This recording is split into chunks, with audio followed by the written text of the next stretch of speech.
మీరే బతుకమ్మ పేరుస్తారా? నేను కూడా పేరుస్తాను. ఈరోజైతే నేను మా చిట్టి తల్లి కోసం ఒక చిన్న బతుకమ్మ అయితే వేర్చాను. చాలా బాగా వచ్చింది. జార్ఖండ్లో బతుకమ్మ ఫెస్టివల్ లాంటిదైతే ఏం లేదు, కాకపోతే మాకు క్యాంప్లో దుర్గాదేవి ప్రతిష్ట చేశారు. చాలా బాగా ఎంజాయ్ చేస్తారు అందరూ. ఇక్కడ రోజు దాండియా ఆడతారు. చాలా అంటే చాలా ఎంటర్టైన్మెంట్ ఉంటుంది, చాలా బాగా ఎంజాయ్ చేస్తారు. నేను కూడా బతుకమ్మ లేదు కదా ఎట్లాగో, అందుకని నేను కూడా దాండియా ఆడుతున్నాను. చాలా బాగా అనిపిస్తుంది దాండియా కూడా.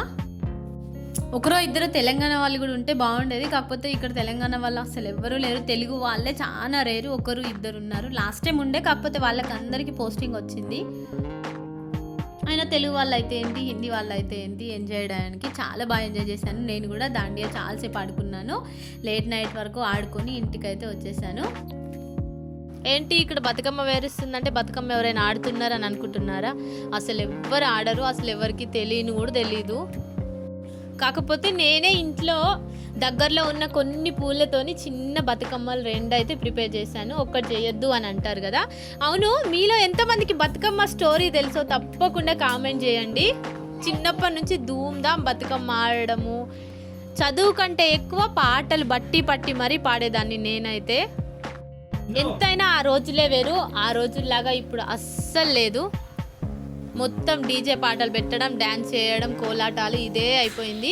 మాకు కొట్టి చేతులు తెల్లారు ఎంత నొప్పి లేసేవో. ఈ ఇయర్ చుట్టి దొరకలేదు, రావడానికి కూడా కొన్ని ఇష్యూస్ వల్ల మేము రాలేకపోతున్నాము. చూద్దాం నెక్స్ట్ ఇయర్ దగ్గరలో పోస్టింగ్ వస్తే ఫుల్ ఎంజాయ్ చేస్తా అని అనుకుంటున్నాను. చూడాలి మరి.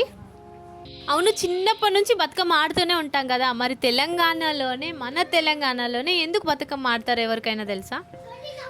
1000 సంవత్సరాల క్రితం నుంచే బతుకమ్మ పండుగని సెలబ్రేట్ చేసుకుంటారట. చాలా కథలు ఉన్నాయి దీనికి. దాంట్లో ఒక కథ, పూర్వం ధర్మాంగుడు అనే రాజు, పేరుకు తగ్గట్టే రాజు చాలా ధర్మాలు, మంచి కార్యక్రమాలు చేసేవాడట. అతని భార్య సత్యవతి, ఆయనకు 100 మంది కుమారులు ఉన్నారు. పూర్వం ఒక యుద్ధం జరగడం వల్ల ఆయన ఆ యుద్ధంలో 100 మంది కొడుకులు కోల్పోయాడు. పుత్రశోకంలో ఉన్న ఆ రాజు ఆయనకున్న సంపదనంతా దానం చేసి అడవులకు వెళ్ళిపోయి తపస్సు చేస్తూ ఉండేవాడు. ఆ తపస్సు చేస్తున్నప్పుడు లక్ష్మీదేవి ప్రత్యక్షమై తనను ఒక వరం కోరుకోమని అడిగింది.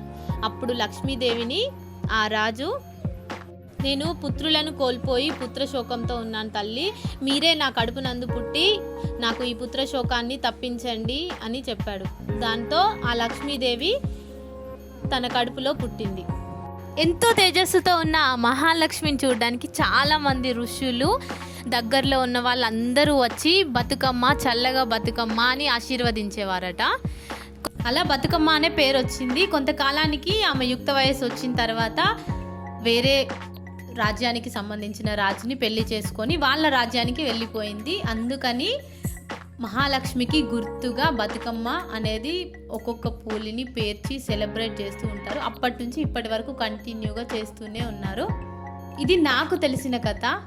మీకు తెలిసిన కథ ఏదైనా ఉంటే తప్పకుండా కామెంట్ చేయండి. కథ ఏదైనా కూడా బతుకమ్మ ఫెస్టివల్ అనేది అందరినీ ఒక దగ్గరికి చేర్చి ఆడుతూ పాడుతూ ఆనందంగా ఉండేలాగా చేస్తుంది. నేనైతే ఇలా గాని చేస్తున్నాను బతుకమ్మ ఫెస్టివల్ని. మీరు ఎట్లా సెలబ్రేట్ చేసుకున్నారో తప్పకుండా కామెంట్ చేయండి. ఇది నాకు తెలిసిన కథ మాత్రమే, ఇదే కథ అని నేను చెప్పట్లేదు, నాకు ఎందుకో చెప్పాలని అనిపించింది. Thank you for watching. Like చేయండి, షేర్ చేయండి. ఫస్ట్ టైం చూస్తున్న వాళ్ళైతే. మళ్ళీ కలుద్దాం మరొక ఇంట్రెస్టింగ్ బ్లాగ్తో. ఇక్కడ దుర్గాదేవి ప్రతిష్ట చేస్తున్నారు సిఎస్ఎఫ్ క్యాంప్లో అని చెప్పాను కదా, అది ఎట్లా చేస్తున్నారు, ఎన్ని రోజులు చేస్తున్నారు, సెలబ్రేషన్స్ ఎట్లా ఉంటాయి అనేది నేను ఇంకొక వీడియో చేస్తాను. తప్పకుండా చూడండి, చాలా బాగుంటుంది.